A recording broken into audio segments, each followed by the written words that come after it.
आज मैं यूनिट 4 या 5, हर यूनिवर्सिटी का अलग यूनिट रहता है, तो यूनिट 5 से है मेरे यहाँ, तो फॉस्फोजीन्स टॉपिक लेकर आई हूँ। फॉस्फोजीन्स एक मोस्ट इंपॉर्टेंट क्वेश्चन रहता है, तो आइए देखते हैं फॉस्फोजीन्स। और औपचारिक रूप से असंतृप्त फास्फोरस नाइट्रोजन यौगिक को फॉस्फोजीन्स कहते हैं। इसमें P डबल बॉन्ड N समूह पाए जाते हैं।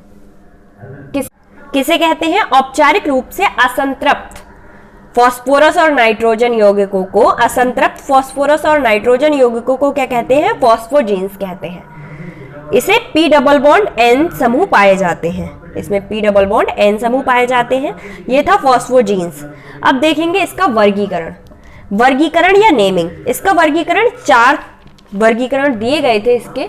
फर्स्ट वर्गीकरण है मोनोफॉस्फोजीन्स X3P डबल बॉन्ड NR। मोनोफॉस्फोजीन्स को लिखने के लिए X3P double bond NR। डाइफॉस्फोजीन्स X3P double bond N single bond P single bond O into 2। पॉलीफॉस्फोजीन्स -X2P double bond N कोष्टक बंद N की वैल्यू 2, 3, 4 कुछ भी रख सकते हैं यहाँ पर। एंड साइक्लोफॉस्फोजीन्स, फॉस्फोजीन्स भी कई टाइप के होते हैं, यानी बहुत सारे प्रकार के होते हैं, तो आपको यहाँ पे भी दिख रहा होगा मोनोफॉस्फोजीन्स, डाइफॉस्फोजीन्स, पॉलीफॉस्फोजीन्स, साइक्लोफॉस्फोजीन्स बताया है मैंने आपको। अभी आगे और आपको कुछ पता चलेगा। ये था वर्गीकरण इसका। तो साइक्लोफॉस्फोजीन्स का क्या है? -X2P double bond N। यहाँ पर N का मान है NpCl2 ब्रैकेट N।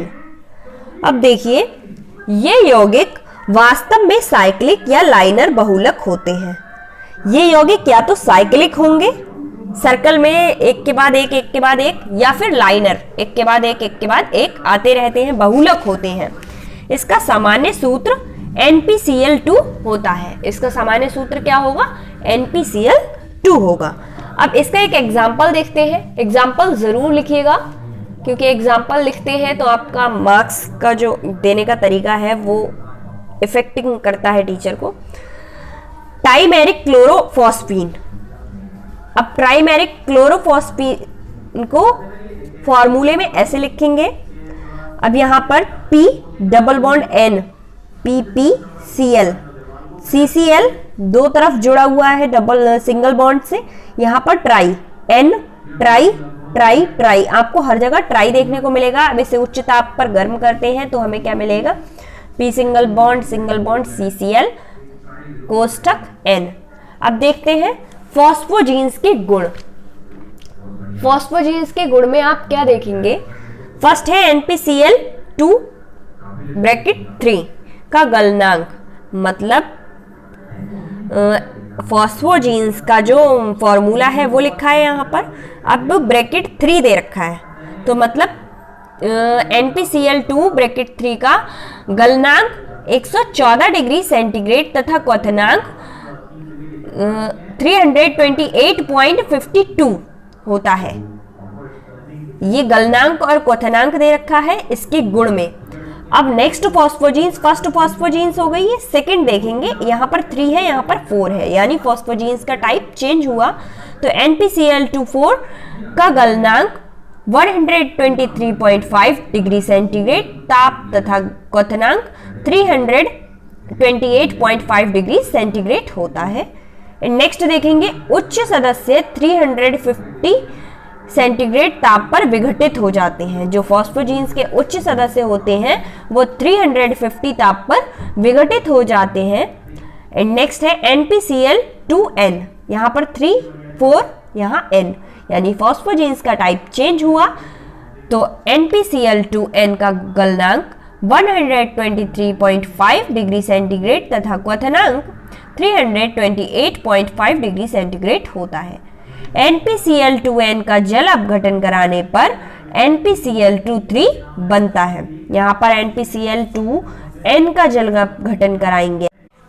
NpCl2 जलीय ईथर N3P3OH6 क्लोरीन परमाणु OH समूह द्वारा, क्लोरीन परमाणु होते हैं वो OH समूह द्वारा विस्थापित हो जाते हैं, मतलब हट जाते हैं जो क्लोरीन OH द्वारा विस्थापित हो गए।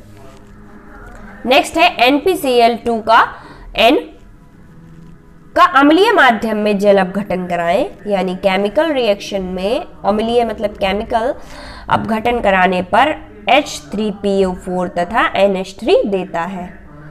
एंड नेक्स्ट हम देखेंगे इसके फॉस्फोजीन्स बहुलकों को, फॉस्फोजीन बहुलकों को बनाने की विधि। तो हम बात करेंगे अब फर्स्ट एग्जांपल लेंगे पॉलीफॉस्फोजीन्स या फॉस्फोनाइट्रिक हैलाइड का। तो इसमें क्या लेंगे हम, फॉस्फोरस पेंटाक्लोराइड लेंगे एंड NH3 लेंगे, क्रिया कराएंगे तो क्या मिलेगा, NPCl2 3,9HCl यानी फॉस्फोनाइट्रिक हैलाइड। तो आइए थ्योरी में देखते हैं फॉस्फोरस पेंटाक्लोराइड की क्रिया, यानी फॉस्फोरस पेंटाक्लोराइड की क्रिया NH3 से कराने पर क्या मिलता है, फॉस्फोनाइट्रिक हैलाइड। क्या मिलेगा, फॉस्फोनाइट्रिक हैलाइड।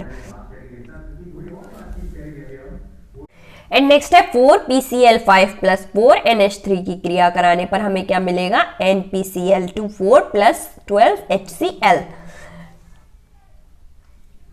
फॉस्फोरस पेंटाक्लोराइड की क्रिया 120 डिग्री सेंटीग्रेड से 150 डिग्री सेंटीग्रेड पर कराने पर हमें क्या मिलता है, NH4Cl के साथ कराएंगे तो हमें मिलेगा NPCl2 प्लस 12HCl। अब हम देखेंगे फॉस्फोजीन्स बहुलकों के उपयोग।